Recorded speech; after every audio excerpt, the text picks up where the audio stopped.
Good morning everybody, happy Friday, and also welcome to Wardy's confession time. You see, yesterday I was properly Mr. Grumpy. There's a good reason for this. I messed up a bit on my Wednesday ride and my Wednesday nutrition. Let me tell you the story. On Wednesday I planned to go out for a 3 to 3.5 hour ride with my friend John. He's training for Ironman Mallorca, so there is a little bit of a discrepancy between our current fitness, but that's fine. My goal was to ride at somewhere under 135 beats per minute and to do it all on no carbs. Before the ride I had a omelette with vegetables, so a low carb, high fat meal, cup of coffee, and off I went. Took no fuel with me, just drank water. Everything was fine actually. Kept up with John apart from getting dropped a little bit on the hills, and got home and felt fine, not shaky at all, no sort of feeling of weakness, and had my planned post ride meal, which was a big bowl of porridge and some fruit. Then carried on with the rest of my day and had a low carb, higher fat, high protein meal in the evening. Clearly that wasn't enough. Woke up on Thursday morning feeling a bit grumpy, and things didn't really pick up when I got to swimming, and as I said, I was biting everybody's head off. I wasn't swimming particularly well, and in the end I decided to get out of the pool early and call it a draw. So what went wrong? Well, I think that I didn't consume enough carbohydrates when I got home. I'll learn.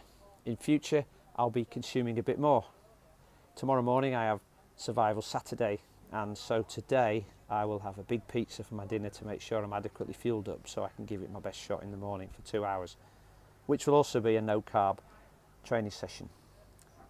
The lesson for you is that you shouldn't be afraid to experiment.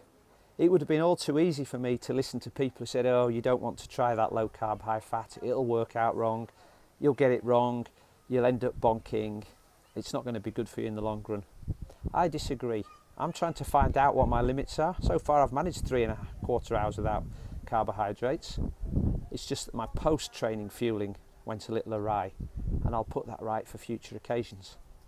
I often have conversations with athletes who wonder whether they should move up in distance or whether they should try this or that, and what they do in advance is try to predict what the outcome will be, and then they let that shape their decisions. So if they think the outcome's going to be unfavourable and result in them perhaps getting egg on their face and being a bit embarrassed, they don't bother trying. Now, if that was the way that the world's top athletes acted, or the world's leading entrepreneurs, nothing would ever get done and races would never get won. The best people are willing to take risks. They're not bothered about falling flat on their face and embarrassing themselves, because this is the way you learn. So if you're wanting to try a new method of fueling for your next race, a different style of training, or moving up a distance, just have a go. What's the worst that can happen? Well, the worst is that it just goes a bit wrong. You learn a valuable lesson and then you move on, and you put those lessons to good use, and in the end it will become a success. And that's it for today. The lesson is, if you want to try something, give it a go and be prepared to learn from it. Hope that makes sense. I'll be back next week with more videos, but in the meantime, have a great weekend.